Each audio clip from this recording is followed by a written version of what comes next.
10:23, comenzamos esta primera hora de La Voz del Faro del miércoles 29 de enero. Un miércoles en el que estamos cargados de información para debatir ahora en esta tertulia, que vamos a comenzar hablando, aunque sea colateralmente, digamos, de esa sesión que se vivió ayer en la Audiencia Provincial por el juicio a la denuncia mutua entre policías locales y el jefe de servicio de la autoridad portuaria por un incidente ocurrido en el año 2007.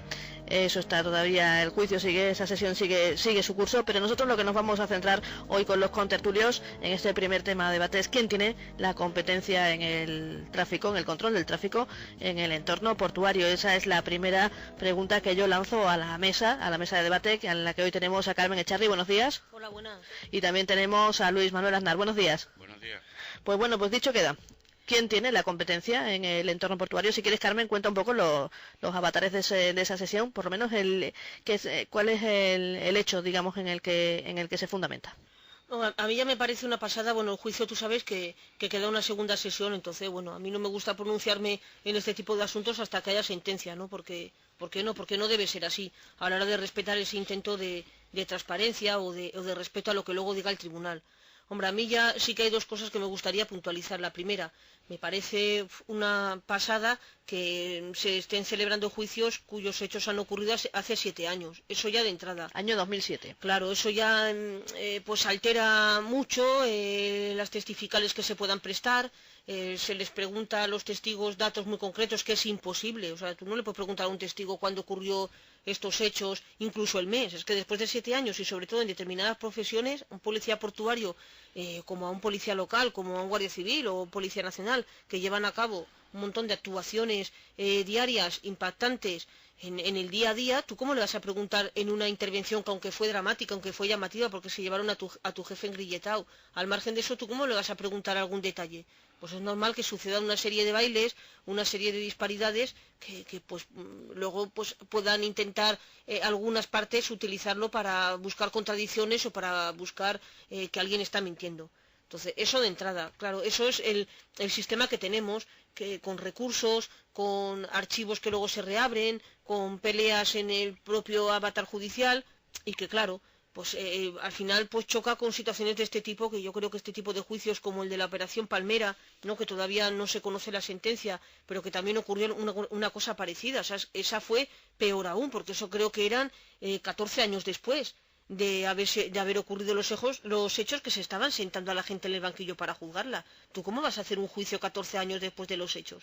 Eso es una barbaridad. Pero muchas veces, muchos de estos juicios que se trazan tanto, aparte de por la propia maquinaria judicial, que suele ser lenta, también muchas veces viene por distintas fórmulas que existen y que muchas veces utilizan los letrados de un lado y del otro para alargar muchas veces los porque quedan archivados, ¿no?, los temas, luego las partes recurren, el tema se reabre. En este caso en concreto lo decía el letrado del policía portuario que fue detenido, que fue el propio policial el que dijo, no, yo quiero seguir adelante, aunque el tema se iba a solucionar con una conformidad por una falta, pero este agente quería seguir adelante porque él entiende que fue víctima o fue un objeto de una detención ilegal. Entonces por eso ha llegado hasta donde ha llegado. A mí en este asunto ya hablará el tribunal en forma de sentencia y ya pues quedará clarificado todo. Yo lo único, y incluso ayer pues con la gente con la que hablaba en el pasillo, yo únicamente me quedo con una conclusión, Rocío. En ese septiembre de 2007, quienes estaban allí saben realmente lo que ocurrió. Y quienes estaban allí en esa intervención saben realmente qué pasó o dejó de pasar. Yo lo único que concluyo como ciudadana es que hasta qué punto una persona puede cometer un hecho de tal gravedad para que le pongan los grilletes. O sea, el uso de una detención es el extremo final que debe llevar a cabo cualquier agente. Yo no hablo ni de policías locales, ni de nacionales, quienes sean, pero una detención es lo último, cuando no queda más salida que esa, es lo último a lo que se debe llegar. Si encima esa detención es de un agente de la policía portuaria, que no existe riesgo de fuga alguno, que no lo tienes bien identificado, bien controlado, si encima llegamos a ese tipo de situaciones, algo gravísimo tenía que haber sucedido para que se le hubieran puesto los grilletes y se lo hubieran llevado detenido. ¿Y todo esto por qué? Pues según lo que se puso ayer de manifiesto, el agente en sí de la policía portuaria niega que cualquier tipo de actitud que hubiera motivado una detención de este calado, Él expresó que se le detuvo de una manera ilegal, sin ningún tipo de fundamento, y por parte de la policía local, de los agentes de la UIR que declararon ayer, pues decían que esta persona había cometido, y aunque tú no le pegues a un agente de la autoridad, el mero hecho del acometimiento ya es considerado como un atentado. Entonces ellos explicaron que este agente de la policía portuaria había intentado acometer contra un compañero y por eso, por ese intento de acometimiento, no les quedó otra que proceder a su detención. Yo ya te digo, a mí me gusta, prefiero, antes de emitir cualquier juicio de valor, porque aparte cuando hay un proceso judicial abierto no me gusta, porque no se deben hacer ese tipo de valoraciones. Entonces yo prefiero que cuando ya termine el juicio, cuando haya sentencia y cuando la conozcamos, que esto va a tardar todavía un tiempo, pues ya posicionarnos claramente. Yo lo único que como ciudadana, no por este caso en concreto, sino por otros también que se han sucedido y que incluso hay sentencias por la detención de un médico, que esas sentencias están recurridas, pero hay una sentencia por detención ilegal de un médico reconocido, conocido, que no tenía riesgo de fuga alguna en el ambulatorio del recinto, también fue llevado, esposado por unos policías a la jefatura superior y bueno, aquellos policías en primera instancia por la audiencia han quedado condenados. Ahora falta ver el recurso que hay y lo que dictamina el Tribunal Supremo. Pero es que una detención con los grilletes de por medio es lo último que se debe hacer. Entonces, bueno, pues se pone de excusa un atentado que la otra parte niega.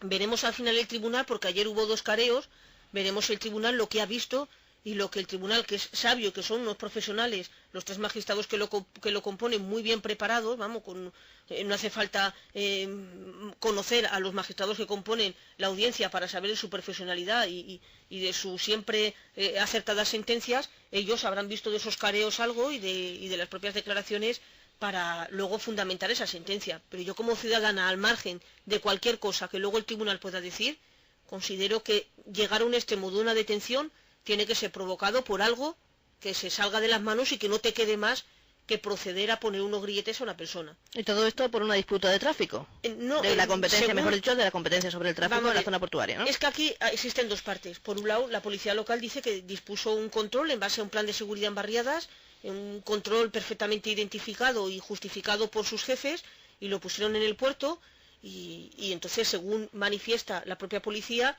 que al parecer pues existió un pique por parte de la policía portuaria, que colocó otro control que obstaculizaba el suyo, y al final pues eso terminó como terminó, con la detención del jefe de servicio de la policía del puerto, cuando el mando de la UIR le pidió explicaciones de por qué le ponía un control cuando estaba estorbando el control previo que ellos habían puesto.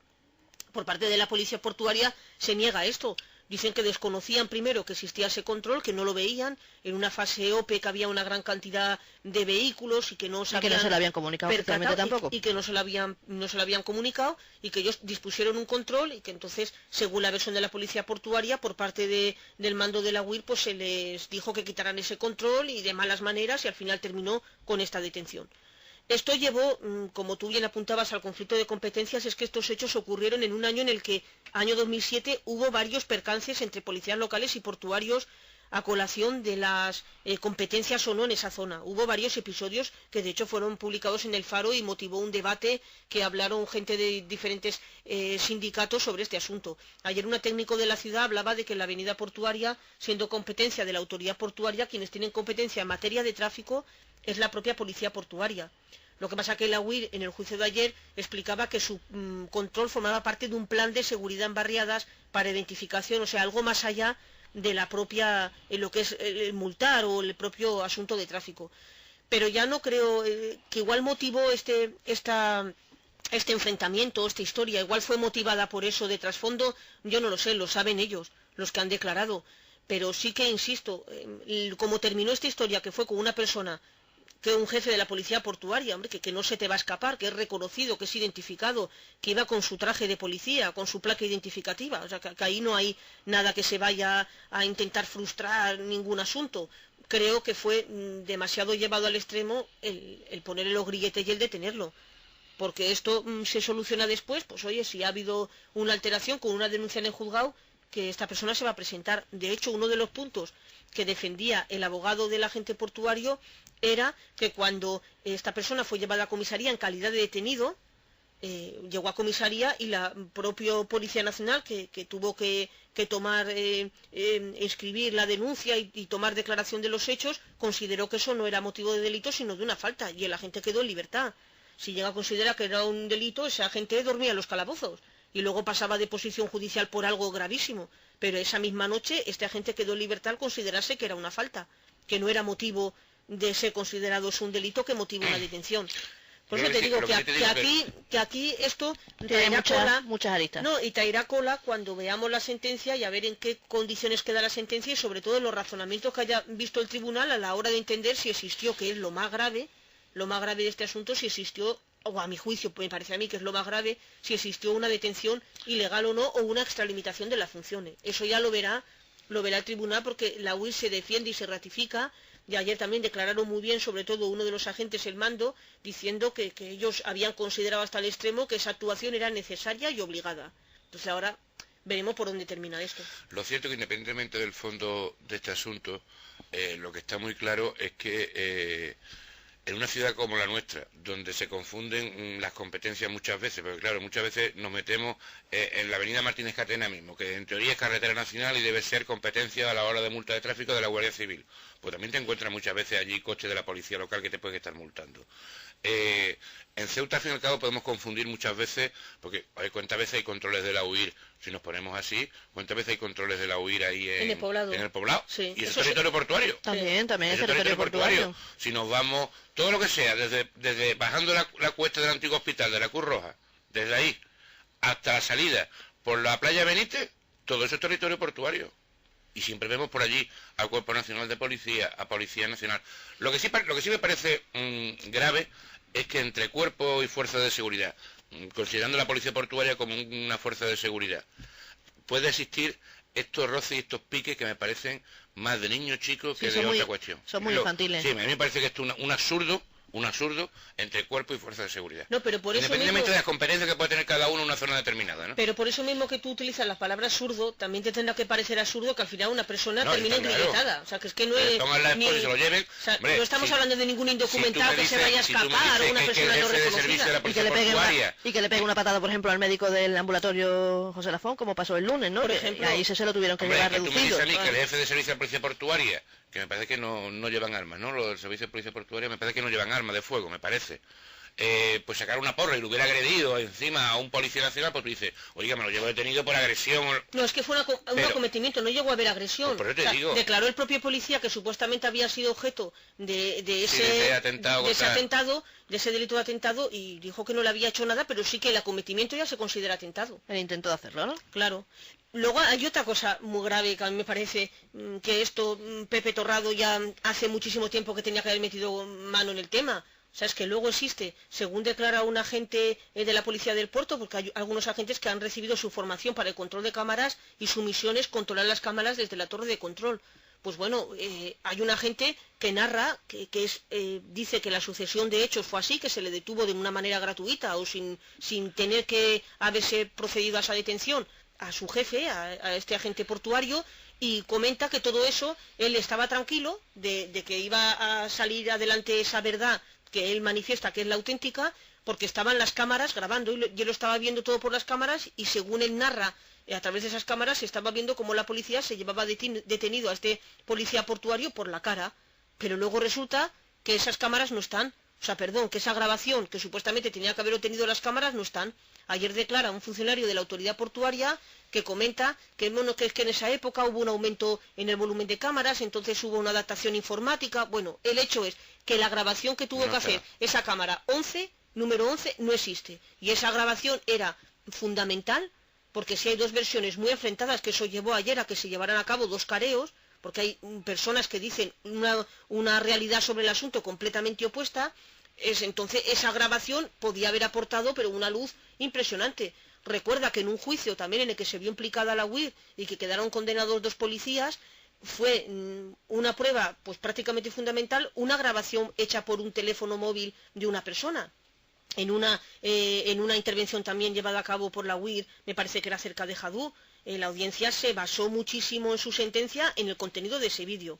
Pues si ese contenido de esa cámara, que el agente portuario confiaba en que estuviera grabada, ayer esa grabación se hubiera salvado y se hubiera expuesto en la audiencia y se hubiera visionado en la audiencia, pues hoy no estaríamos escuchando un juicio en el que hay versiones extremas y versiones opuestas. Pero resulta que el contenido de esa cámara no está. Resulta que esas grabaciones no se salvaron y nos quedamos tan panchos. Pero es que no es la primera vez que sucede. En este caso era importantísimo, era clave. Pero es que resulta que en ese gran hermano que tenemos dispuesto, la autoridad portuaria, que supuestamente graba todo, que supuestamente controla todo, que supuestamente la autoridad portuaria no puede ocurrir en las zonas del puerto y en los callejones ningún delito sin que no sea visto o grabado por estas cámaras, resulta que dan más fallos que fallos, o que una escopeta de feria, ¿no? Como se suele decir. Entonces, hombre, eso sí que hay que tener un poquito de responsabilidad y un poquito de meter mano, porque eso no puede decirse tan gratuitamente en un juicio. No está la grabación, no está la grabación. Una grabación que era importantísima, unas imágenes que de haberse salvado se hubieran expuesto en el vídeo y se hubiera visto claramente, al margen de las testificales de uno y de otro, quién dice la verdad en este tema. Entonces, a mí sí que me parece eso un patón, pero de padre y señor mío, que bueno, imagino yo, no hemos vuelto a mirar este asunto, imagino yo que las cámaras del puerto ya no fallan. Porque si siguen fallando, pues entonces ya apaga y vámonos. Veremos a ver cómo queda este juicio que se está celebrando, que se le celebró ayer la primera sesión, está pendiente la segunda en la audiencia provincial, y cambiamos de asunto cuando son